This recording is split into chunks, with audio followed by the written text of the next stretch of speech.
Panorama group, जो सोचता है वो करता है।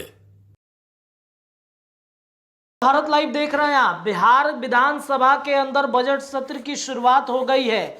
आज बिहार में वित्त मंत्री के रूप में सम्राट चौधरी का पहला बजट सत्र होगा।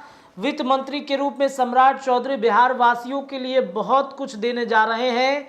बजट सत्र में बिहार में बहुत कुछ बदलेगा, इस बात की चर्चा खूब हो रही है, क्योंकि एनडीए गठबंधन की सरकार जब बिहार में नहीं बनी थी तब भारतीय जनता पार्टी लगातार इस बात को दोहरा रहा था कि हमारी सरकार बनते ही बिहार वासियों को बहुत कुछ मिलेगा। अब देखिए, चूंकि एनडीए गठबंधन की सरकार बन गई है तो क्या कुछ मिल सकता है। आज बजट सत्र में सबसे पहले जो एनालिसिस है, जो बातें निकल के सामने आई हैं विधानसभा के अंदर या फिर जो फाइल है, उस फाइल में बिहार वासियों के लिए सम्राट चौधरी ने क्या कुछ रखा है, इस पर आज हम चर्चा करने जा रहे हैं। दरअसल आपको बता दें कि वित्त मंत्री के रूप में सम्राट चौधरी का ये पहला बजट सत्र होगा और इस बजट सत्र से पहले अपना विश्वास मत एनडीए गठबंधन ने हासिल कर लिया है।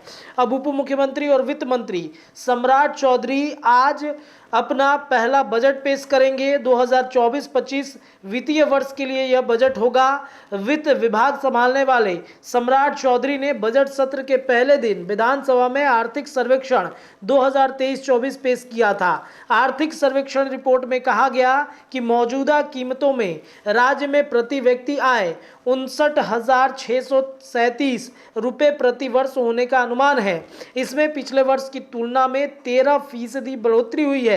कीमतों में वृद्धि में समायोजन के बाद राज्य के प्रति व्यक्ति आय स्थिर आधार वर्ष 2011-22 की कीमतें 9% से बढ़कर 35,119 रुपये हो गए हैं। चुनावी साल होने के कारण बिहार के इस बजट में रोजगार, शिक्षा और स्वास्थ्य जैसे क्षेत्रों पर विशेष ध्यान दिए जाने की उम्मीद है। रोजगार पर युवाओं के लिए अवसर पैदा करने के लिए विभिन्न योजनाओं की घोषणा की जा सकती है। शिक्षा के क्षेत्र में सुधार के लिए बजट में कई प्रावधान किए जाने की उम्मीद है। स्वास्थ्य की अगर बातचीत करें तो स्वास्थ्य में बेहतर सेवाओं के लिए बजट में धन आवंटित किए जाएंगे। कृषि से किसानों की आय बढ़ाने के लिए विभिन्न योजनाओं की घोषणा की जा सकती है। राज्य में अवसंरचना के विकास के लिए बजट में धन आवंटित किया जाएगा। महिला सशक्तिकरण में महिलाओं के लिए विभिन्न योजनाओं की घोषणा की जाएगी। पर्यावरण की रक्षा के लिए बजट में धन आवंटित किए जाएंगे। सामाजिक कल्याण में गरीबों और वंचितों के लिए विभिन्न योजनाओं की घोषणा की जाएगी।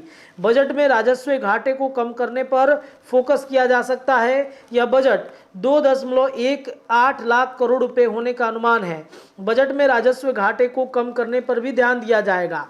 बजट में विभिन्न क्षेत्रों के लिए कई नई योजनाओं की घोषणा की जाएगी। तो आज सम्राट चौधरी के इस बजट सत्र में बिहार वासियों को बहुत कुछ मिल सकता है, बहुत कुछ फायदा होगा। और सबसे ज़्यादा फोकस जो है बिहार में बेरोजगारी को लेकर के है कि बेरोजगारी पर विशेष रूप से सम्राट चौधरी ध्यान देंगे। इतना ही नहीं, आपको ये भी बताते चले कि जब एनडीए गठबंधन की सरकार नहीं थी तब रोजगार को लेकर सम्राट चौधरी लगातार बातें कहते रहे हैं।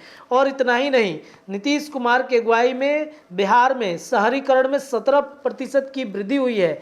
10 जिले सबसे आगे बन चुके हैं। बजट खर्च भी चुनौती बन चुका है। नीतीश कुमार के नेतृत्व में राज्य तेजी से शहरीकरण की ओर बढ़ रहा है। इस बात की जानकारी बिहार सदन में पेश की गई आर्थिक सर्वेक्षण रिपोर्ट 2023-24 में मिली है।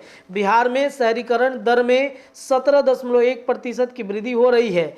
पटना जिला सबसे अधिक शहरी आबादी वाला जिला बना हुआ है, जहां पर 44.3% लोग शहरी इलाकों में बसे हुए हैं। बिहार के आर्थिक सर्वेक्षण रिपोर्ट के अनुसार 2018-19 से 2022-23 तक नगर विकास परियोजना की वार्षिक चक्रवृद्धि दर 27% रही। इसके साथ ही आवास योजना की वार्षिक वृद्धि पर 11% रही। इस प्रकार समग्र वार्षिक चक्रवृद्धि पर 17.1% की दर्ज की गई है। नगर विकास एवं आवास विभाग के लिए बजट राशि खर्च करना बड़ी चुनौती बनी हुई है। अब देखिए, आज के इस बजट में विशेष रूप से ध्यान दिया जा रहा है कि शहरों के विकास में, ग्रामीण विकासों में किस तरीके से जो स्थितियां हैं वो उत्पन्न होंगी। देखिए, शहरीकरण में अगर सबसे ज़्यादा जो टॉप जिले हैं उनमें मुंगेर, नालंदा, रोहतास, भागलपुर, बेगूसराय, खगड़िया, लखीसराय, पूर्णिया, ये तमाम जो चीज़ें हैं, तमाम जो जिले हैं वो तेजी से आगे बढ़ रहे हैं। तो आज के बजट में